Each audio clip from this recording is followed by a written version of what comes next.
STN today के खास programme Netaji से सीधी बातचीत में आज हमारे साथ हैं राजेश बिरला जी। नमस्कार राजेश बिरला जी, कैसे हैं आप? बस बढ़िया। वैसे तो आप राजनीति में पूरी तरह सक्रिय नहीं हैं, लेकिन एक तरीके से पीछे की जो रीढ़ की हड्डी के रूप में आप काम करते हैं और सामाजिक संस्थाओं से जुड़े हुए हैं। तो राजनीति और सामाजिक संस्थाओं में कैसे आप अपना जो बैलेंस कर पाते हैं? राजनीतिक और सामाजिक जो दोनों ऐसी जगह है कि आदमी पहले सामाजिक काम करता है और सामाजिक सारोकार के काम करते करते उसको फिर राजनीति नज़र आती है कि मेरा कोई भी कुछ सम्मान मिले, मैं भी कुछ बनूं। तो ये बहुत आवश्यक होता है कि पहले आदमी जब तक सामाजिक कार्य नहीं करेगा तब तक वो राजनीति में नहीं आ सकता। डायरेक्ट राजनीति में आना उसको कौन पहचानेगा? उसकी पहचान ही सामाजिक कार्यों से के द्वारा ही होती है और सामाजिक कार्य करेगा तब वो राजनीति में आता है और राजनीति में फिर वो क्या कर सकता है उसके ऊपर डिपेंड करता है। आप पहले शुरू में राजनीति से सक्रिय रूप से भी जुड़े रहे हैं और प्रचार प्रसार हो या मतलब एक तरीके से रणनीति बनाने, चुनाव की रणनीति कैसे बनाई जाए, कैसे जीता जाए, लेकिन उसके बाद में फिर आपने ओम जी भाई साहब को आगे किया और आप पीछे सक्रिय हो गए। तो ऐसा क्यों? क्या कि परिवार की पृष्ठभूमि ऐसी थी कि हमारे पिताश्री श्री कृष्ण जी बिरला राज्य कर्मचारी थे और वो राज्य कर्मचारियों की में एक लीडरशिप करते थे। तो मैं घर में उनको भी देखता था कि किस तरह से लीडरशिप होता है। और फिर कर्मचारी जो सबसे ज़्यादा बुद्धिमान व्यक्ति होता है, क्योंकि देश को और सरकार को कर्मचारी चलाता है, सरकारी कर्मचारी। तो उनको देख के लगता था कि मतलब कितना बाबूजी स्वयं से बात करना और उनका मदद करना। तो हमने बाबूजी से सीखा और बाबूजी से सीखने के बाद जब मैं 71 में राजकीय महाविद्यालय कोटा में आया तो हमारे उस समय नेताजी के रूप में और जो उभरते हुए नेता थे तो भाई हरीश जी शर्मा, जो बाद में एमएलए भी रहे, और उन्होंने हम पद चुनाव चलते उनके साथ में 71 में क्लास CR का चुनाव लड़ा। क्लास CR के चुनाव लड़ने के बाद फिर मैंने कार्यकारिणी का चुनाव लड़ा। उस समय मात्र 9 व्यक्तियों की कार्यकारिणी होती थी, जिसमें president, vice president, secretary, joint secretary, social secretary और लिटरेचर सेक्रेटरी और 3 कार्यकारिणी मेंबर। तो उसमें 3 हम थे। तो इस तरह से वहाँ से एक तरह से मैंने पढ़ने के साथ साथ ये राजनीति को या छात्र राजनीति को उसमें मैं शामिल हुआ और लगातार वो राजनीति का क्रम 80 तक चलता रहा। फिर उसके बाद में आप सामाजिक संस्थाओं से जुड़े या मतलब आपने, क्योंकि ओम जी आगे बढ़ गए तो अपने आप को पीछे कर लिया? ओम जी लगातार उनमें मैं गुण देख रहा था कि उनमें कुछ राजनीतिक गुण है, बोलने की क्षमता है और समझने की क्षमता है। तो उस गुण को देखते हुए जब मैंने देखा कि भाई ओम बिरला जब 80 मल्टीपल स्कूल के प्रेसिडेंट बने, पहले तो प्राइमरी मिडिल स्कूल के प्रेसिडेंट बने, उसके बाद मल्टीपल बने, फिर फर्स्ट ईयर में चुनाव लड़ा कॉमर्स कॉलेज का। तो उसमें मुझे लगा कि कुछ प्रतिभा है और राजनीति करना और देश सेवा करने का जज्बा है। तो वो जज्बा देखकर ही मैं धीरे धीरे, हमारे पूरे परिवार ने भाई ओम बिरला जी को सहयोग देना प्रारंभ किया और एक उद्देश्य रहा कि भाई ओम बिरला जी देश सेवा करने के लिए तत्पर हैं, तो इनको क्यों नहीं आगे बढ़ाया जाए। और मैं घर में सबसे बड़ा होने की वजह से मेरे बहन भाई सब थे और पूरा परिवार तो, और शादी हो गई, तो फिर मैं धीरे धीरे अलग होने लग गया और सामाजिक सरोकार के काम करने में लग गया। राजनीति तो मैं कर रहा, राजनीति में लगातार रहा। मैं 80 में तक मैं युवा मोर्चा का महामंत्री रहा, कोटा शहर का, कॉलेज में वाइस प्रेसिडेंट भी रहा, हिस्ट्री प्रेसिडेंट भी रहा।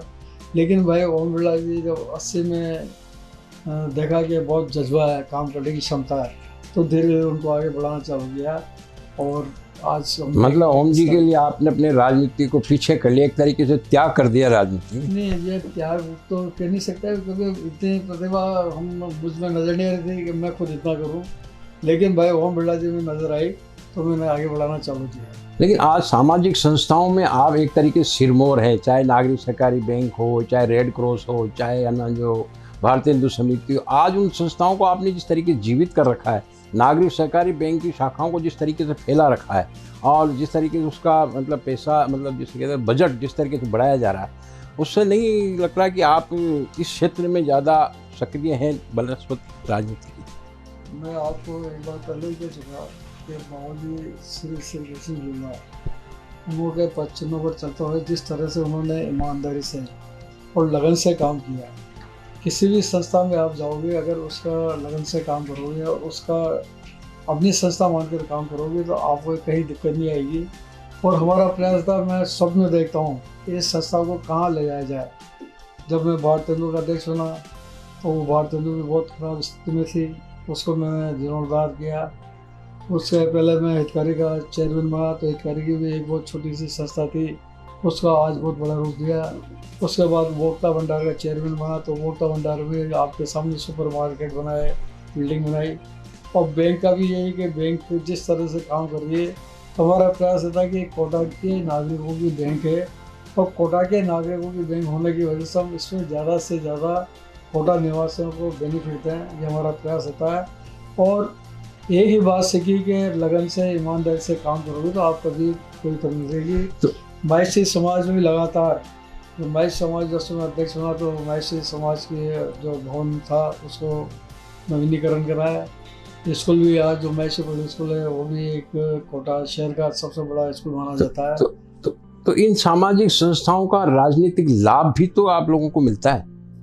आप अगर सामाजिक, मैंने कहा ना कि ये सीढ़ी है, सामाजिक काम करोगे जब भी आप राजनीति में काम कर पाओगे, क्योंकि आपकी पहचान ही सामाजिक कार्य करने से ही संभव है। अगर आप सामाजिक प्राणी नहीं होगे तो फिर आप जानवर और मनुष्य में क्या अंतर है। इसलिए कहा जाता है कि मनुष्य सामाजिक प्राणी है, तो सामाजिक कार्य करके ही हम आगे बढ़ सकते हैं, समाज हित के काम करके ही आगे बढ़ सकता है, नहीं तो अन्यथा राजनीति नहीं कर सकता कोई भी व्यक्ति। लेकिन आज जिस तरीके से राजनीति का पतन हो रहा है, चाहे वैचारिक हो चाहे भाषा हो, क्या मानते हैं क्या ये पतन वास्तव में इस राजनीति को कहाँ ले जा रहा है? मतलब क्या मैं यही बोलता हूँ कि आज हमारे प्रधानमंत्री नरेंद्र मोदी जो हैं, भाई ओम बिरला जी, अमित शाह जी हैं, ये राजनीति करने की शैली होना चाहिए।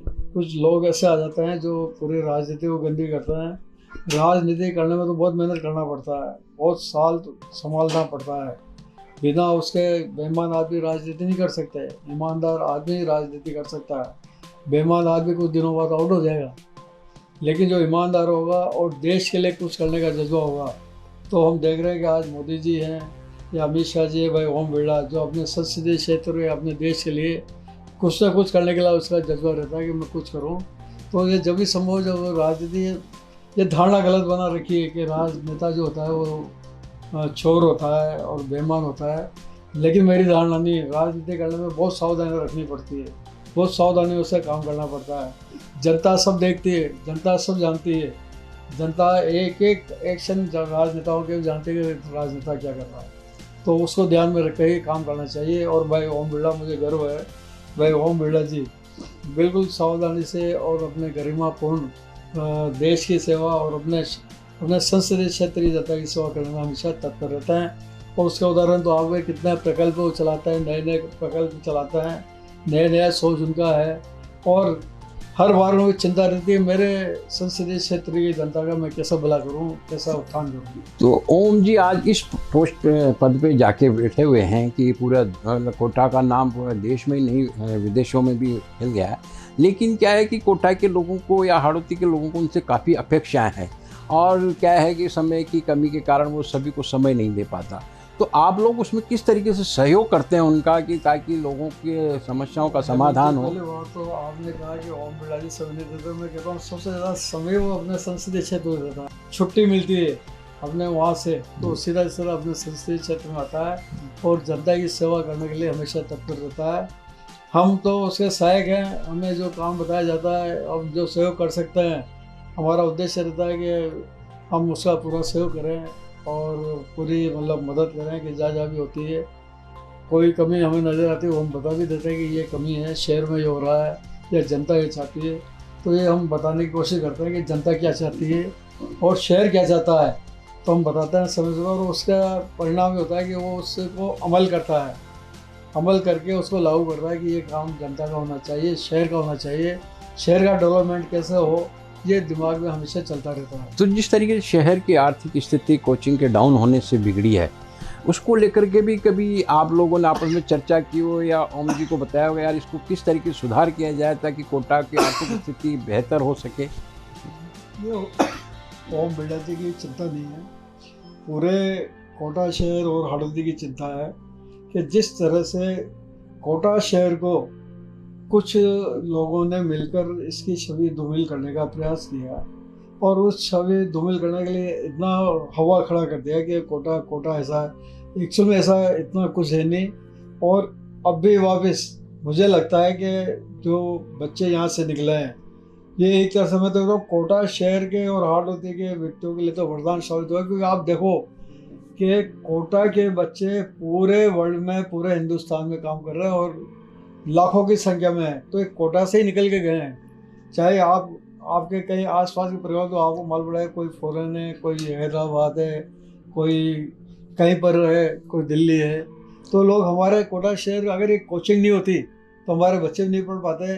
दूसरे बच्चे तो आ ही रहे, पर हमारे बच्चों का भी भविष्य बहुत अच्छा हुआ है कोचिंग की वजह से। और कोचिंग एक तरह से मैं कह सकता हूँ कि कोचिंग से मतलब व्यक्ति को निखार आता है। और आज भी जो लगता है हवा हम खड़ा करता है कि कोचिंग कमी आई, पर धीरे धीरे सब सामान्य हो जाएगा।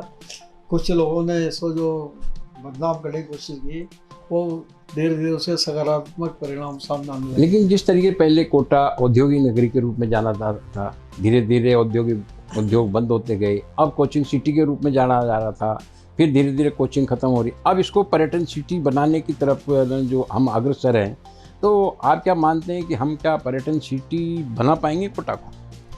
मुझे ये कह सकता हूँ कि कोटा शहर में अपार संभावना है पर्यटन के लिए। उसको हमने बनाया नहीं कभी।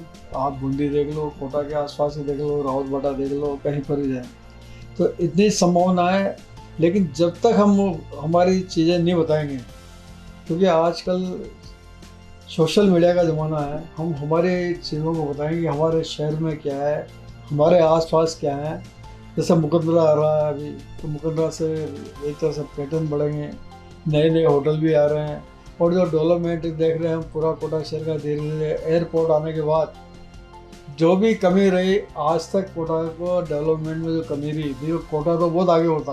अगर एयरपोर्ट यहाँ पर बड़ा एयरपोर्ट होता जो 5 साल पहले बन जाना चाहिए था, लेकिन जो रुकावटें डाली, वो 5 साल पहले जो एयरपोर्ट बनना चाहिए था वो नहीं बन पाया। और हम सबके प्रयास और ओम बिरला जी के प्रयास से तो मोदी जी बोल गए कि कोटा में सबसे बड़ा एयरपोर्ट बनेगा, और मुझे उम्मीद है कि 27वें में हवाई सेवा मिलना चालू हो जाएगा। ये ओम जी का ड्रीम रहा है कोटा का एयरपोर्ट कि यार एयरपोर्ट बनना चाहिए, हवाई जहाज चलना चाहिए।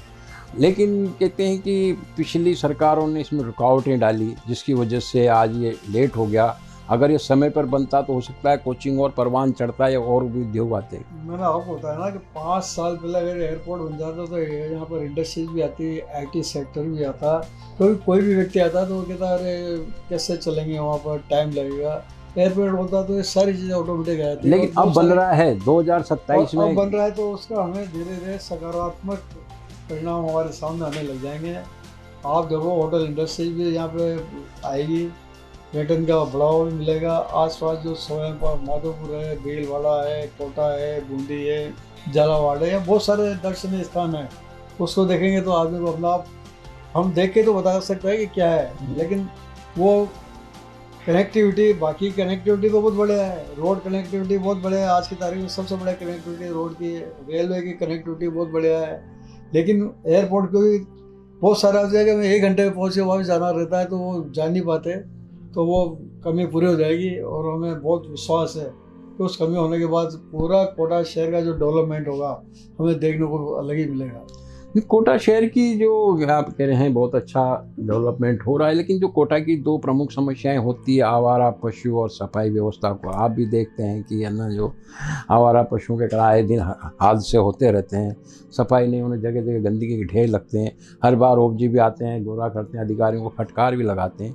तो क्या ऐसा नहीं लगता है कि अधिकारियों को अंकुश नहीं है जिस तरीके से होना चाहिए? नहीं, इसमें अधिकारी कुछ नहीं कर सकते हैं, हमें भी समझना चाहिए, यहाँ की जनता को भी समझना चाहिए। मैं यही कहता हूँ कि अगर हम गंदगी नहीं फैलाएंगे, समय सही जगह पे हम अपना जो कचरा डालेंगे, तो ऐसी नौबत ही नहीं आती, क्योंकि हमारा भी इसमें योगदान होना चाहिए।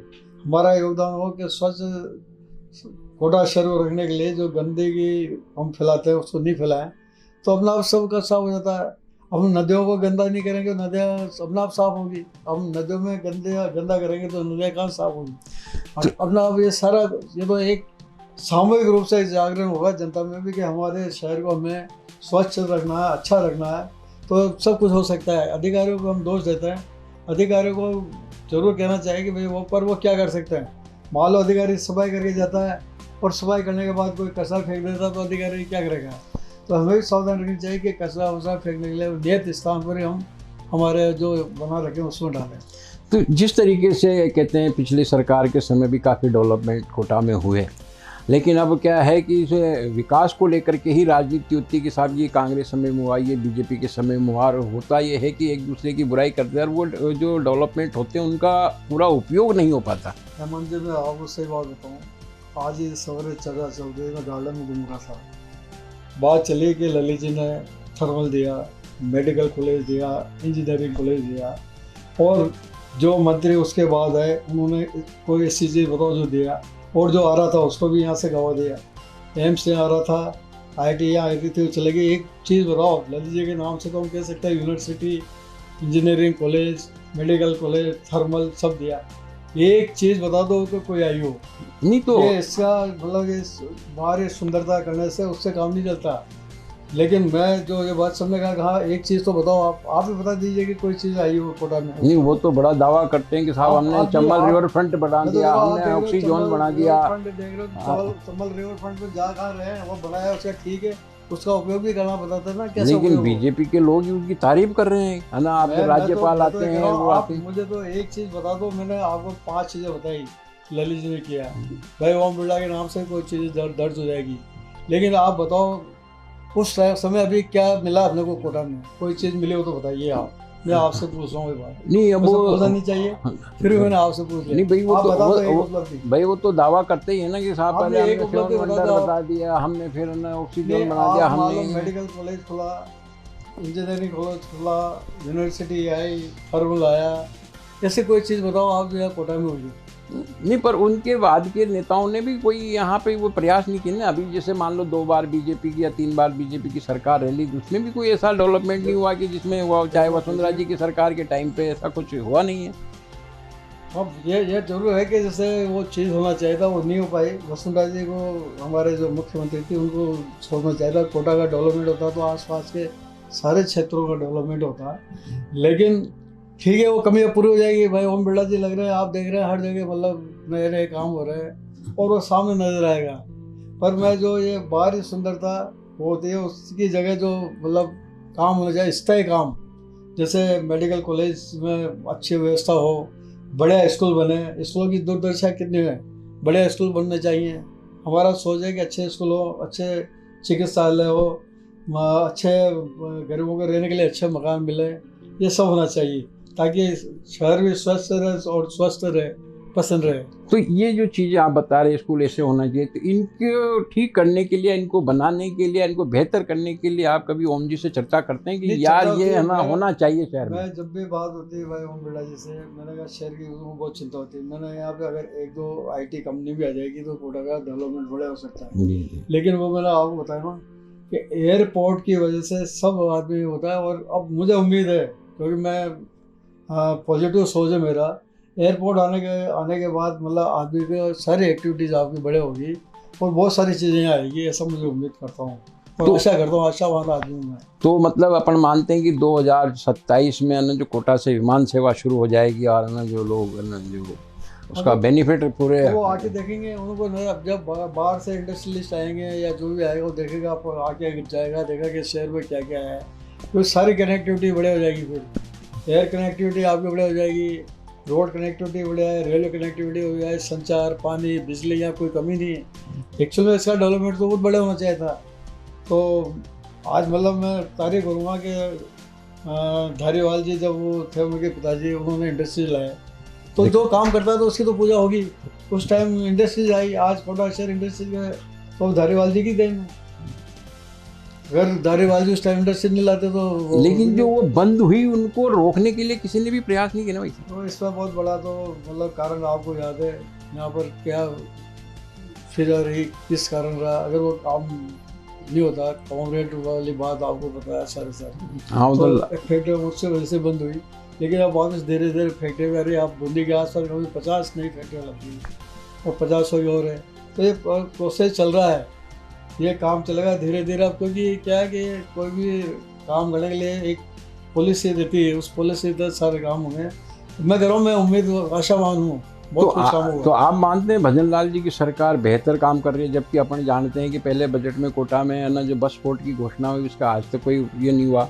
इसी प्रकार से मिनी सचिवालय की घोषणा हुई, उस पर कोई वो नहीं हुआ। मैंने आपको कहा ना, हम आशावान हैं, सारे काम होंगे, बजट के हिसाब से सारा काम होगा। भाई ओम बिरला जी पूरी ताकत से लग रहे हैं और उसकी सारी प्लानिंग होगी, कोटा के लिए बहुत कुछ होगा।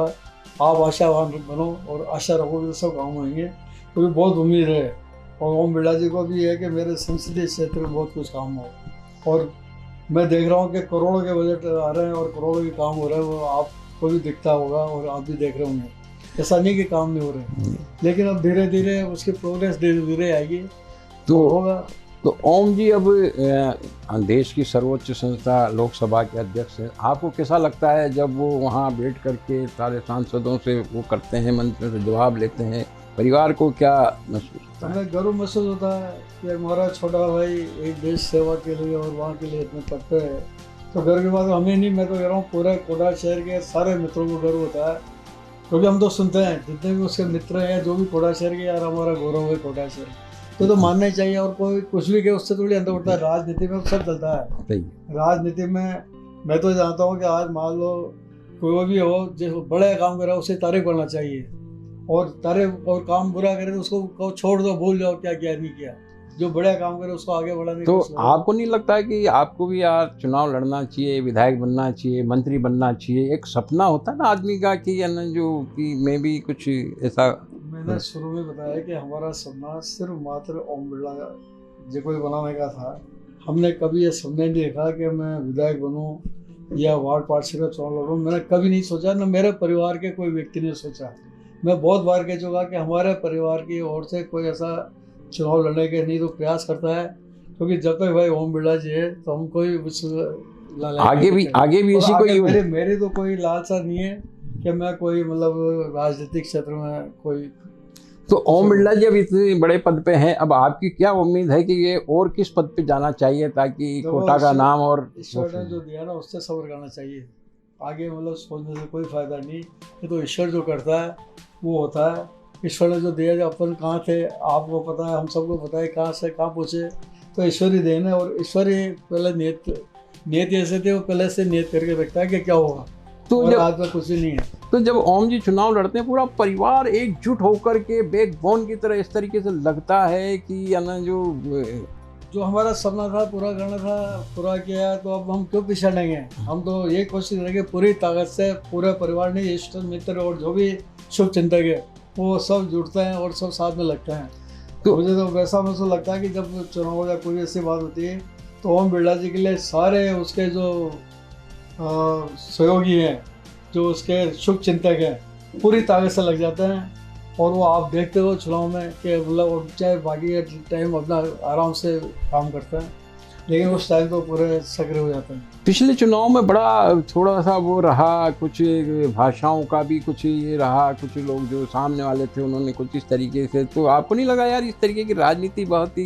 मैं तो ये बात जानता हूँ कि हमारे परिवार ने सिखाया है कि हमारे भाई ओम बिरला कभी अशोभनीय भाषा का उपलब्धि करते हैं, उससे कोई अंतर नहीं पड़ता। जनता सब देखती है कौन क्या बोल रहा है, क्या हो रहा है। बहुत सारे आरोप प्रत्यारोप लगते हैं, हमारे ऊपर भी लगते हैं, चाहे हम कुछ करें नहीं करें। बहुत सारी चीज़ें कहते हैं कि मतलब बिरला परिवार है, पर हमें पता है या जो हमारे सभी और जो विरोध में होगा, अगर आप उसको सोने का सिक्का भी दोगे तो उसमें कोर्ट निकाल देगा। हाँ, वो शहर में विरोध देगा तो उसको कहना रोकेगा। वो शहर में चर्चा रहती है कि सारी संस्थाओं पे ना जो बिरला परिवार ने कब्जा कर रखा है साहब, सभी संस्थाओं पे वही इन्हीं के परिवार के लोग बैठे हैं, ऐसे लोग कहते हैं। तो इसमें क्या सच्चाई है क्या? मैं ये कहता हूँ कि सारी लोकतांत्रिक संस्थाएं सब में चुनाव होते हैं, किसी को रोकते तो नहीं चुनाव लड़ने के लिए, किसी को कुछ कहते तो नहीं, या कोई कभी कोई इस तरह की वातावरण पैदा किया हो कि आदमी गुंडागर्दी दादागिरी कुछ ऐसा किया हो। सार्वजनिक रूप से चुनाव लड़ा जाता है, सार्वजनिक रूप से जनता तो ऐसी क्या विशेषता है भाई साहब जो हर बार आप है ना बिल्कुल निर्विरोध है ना, जो आपको जनता चुनती है, आपका प्यार इतना जबरदस्त है लोगों में? लगन और ईमानदारी देखिए, उसको देखते हुए काम करता है। कोई संस्था के प्रति आप वफादार होगे, लगन से काम करोगे और ईमानदारी से काम करोगे तो आपको संस्थाएं अपना आपको लायक करेगी। बेईमान आदमी में कहीं पर भी कोई मोरल नहीं रहता, बेईमान आदमी 2 दिन में मालूम पड़ जाता है। तो सबको पता है कि हम क्या करते हैं, तो इसलिए जनता, और मैंने कहा ना विरोधी तो अगर सोने का सिक्का भी दोगे तो उस वक्त खोट बताता है, तो विरोध करने वाला तो करेंगे, लेकिन जो हमारे विरोध करने वाले से 2 गुना 4 गुना आदमी हमारे साथ रहता है। आप रेड क्रॉस सोसाइटी से भी हैं, तो रेड क्रॉस सोसाइटी में है कि साहब रक्तदान शिविर लगने चाहिए, लोगों की सेवा होना चाहिए, तो किस तरीके से कार्य कर रही है red cross society? Red cross society में हमेशा हर महीने कोई ना कोई रक्तदान शिविर चलते रहते हैं, और जो भी आपदा जब भी आती है, आपदा के समय रेड क्रॉस सोसाइटी ने पूरी मदद की है, चाहे वो बाढ़ आई हो, कोरोना काल रहा हो, उस समय रेड क्रॉस सोसाइटी ने पूरी तरह से पूरी ताकत से काम किया। और वो आपने देखा होगा कि किस तरह से रेड क्रॉस सोसाइटी काम करती है, और हम तो हमेशा ही ये कहते हैं कि रेड क्रॉस का काम ही आपदा के समय सहयोग करने का है, तो हम करते हैं और करते रहेंगे। तो ये थे राजेश जी आज हमारे साथ विशेष प्रोग्राम में। बहुत ही सारगर्भित चर्चा है, सभी विषयों पे इन्होंने खुल करके बताया। इन्होंने बताया कि ओम जी जिस प्रकार से कोटा के डेवलपमेंट के लिए चिंतित हैं और कर रहे हैं, आगे भी करेंगे, और कोटा इस पर्यटन सिटी बनाने में विशेष उनका योगदान रहेगा। इसके साथ ही नमस्कार, धन्यवाद। नमस्कार, बहुत बहुत धन्यवाद।